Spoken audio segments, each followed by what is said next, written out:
Jaksa menuntut Irjen Teddy Minahasa dengan hukuman mati atas kasus jual beli narkoba jenis sabu. Jaksa menilai tak ada hal meringankan Teddy dalam pembacaan tuntutan di Pengadilan Negeri Jakarta Barat Kamis siang. Jaksa menyebut sejumlah hal yang memberatkan Teddy, yaitu tidak mengakui kesalahan, ikut menikmati keuntungan penjualan sabu, dan mencoreng institusi Polri. Memberatkan. 1. Terdakwa telah menikmati keuntungan dari hasil penjualan narkotika jenis sabu. 2.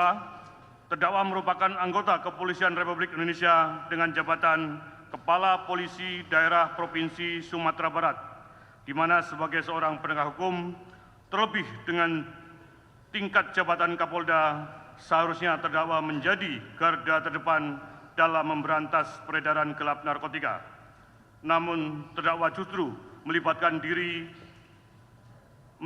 dirinya dan anak buahnya dengan memanfaatkan jabatannya dalam peredaran gelap narkotika, sehingga sangat kontradiksi dengan tugas dan tanggung jawab sebagai Kapolda dan tidak mencerminkan sebagai seorang aparat penegak hukum yang baik dan mengayomi masyarakat. Hal yang meringankan tidak ada.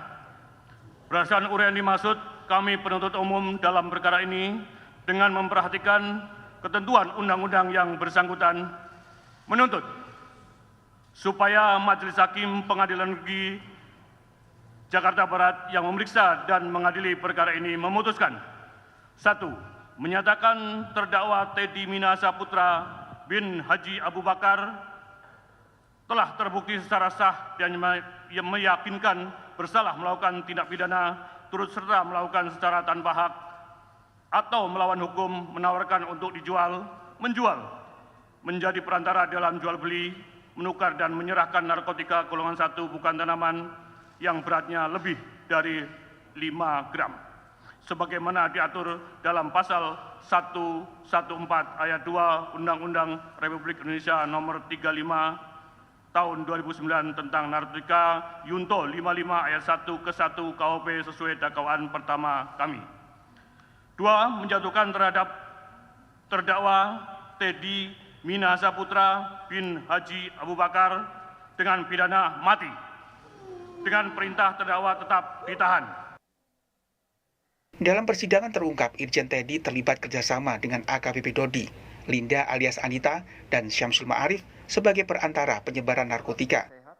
Anak buah Teddy, AKBP Dodi Prawira Negara, dituntut 20 tahun penjara dan denda 2 miliar rupiah, subsidiar 6 bulan penjara dalam sidang tuntutan di Pengadilan Negeri Jakarta Barat Senin lalu.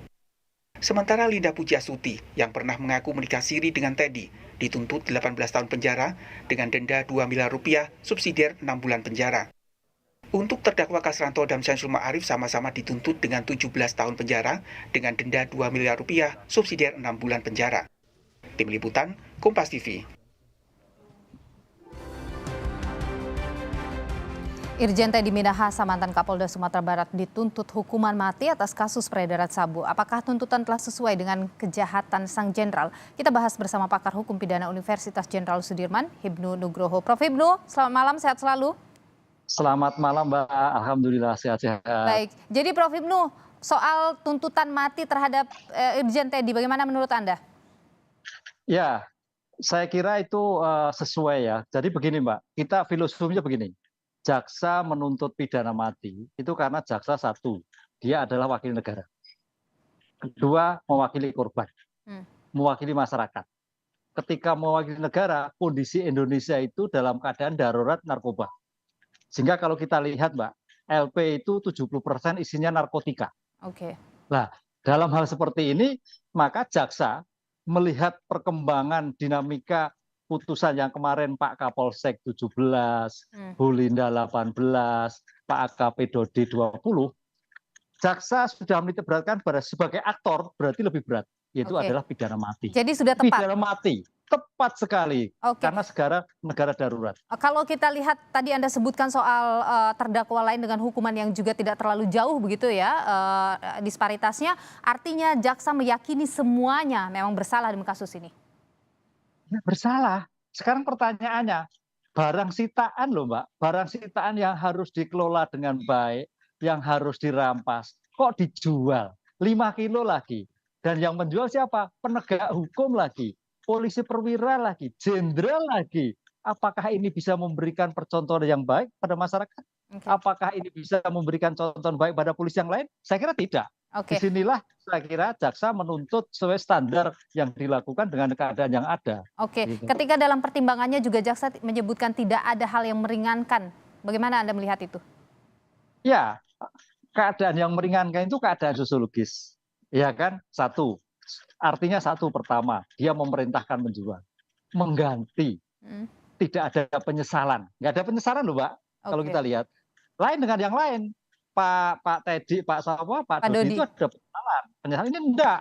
Jadi kayaknya ini memang suatu yang sangat cukup serius sehingga sampai penuntut umum itu tidak memberikan dasar yang meringankan. Coba kalau awalnya itu mengakui, kemudian membantu. Tadi kan menyangkalkan bahkan dia tidak mengakui. Ini yang jadi permasalahan. Prof. Ibnu yang juga menarik, ini kan penasihat hukum Dodi ini akan mengajukan GC ya kepada terkait dengan Dodi. Kalau Anda melihat bagaimana itu? Peluangnya ada nggak sih melihat situasinya?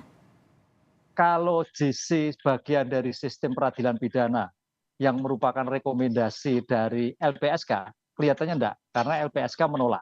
Ini kan ke jaksa ya ininya. Iya, tapi rekomendasinya LPSK, Mbak. Setiap tindakan yang dilakukan apakah itu ke jaksa, apakah itu hakim, rekomendasi assessment itu adalah LPSK. Karena LPSK yang mau memenaungi dulu, melihat dulu, patut enggak diberikan. Ini kan suatu yang baru, jadi tidak bisa ujuk-ujuk pada penuntut umum, ujuk-ujuk pada hakim. Kalau toh itu terjadi, hanya yang meringankan biasa. Kan itu loh. Kan kita harus menghormati bagian dari sistem peradilan pidana sebagai bentuk perlindungan. Asesmen LPSK itu memberikan suatu koridor yang bagus dalam suatu pengungkapan suatu perkara. Dan Anda tidak melihat juga ada hal yang bisa membuat Dodi bisa menjadi JC di sini? Kalau konsep GC secara moral tidak ada. Tapi kalau konsep GC secara material, artinya apa? Oh, Dodi mengakui. Dodi memberikan kontribusi dalam pengungkapan. Dodi juga memberikan suatu perlawanan di dalam suatu perintah melakukan. Itu bisa, faktor yang meringankan. Tapi bukan dalam arti GC, tapi yang meringankan di dalam suatu proses persidangan yang hakim memberikan nilai bahwa ini patut ada suatu pengurangan.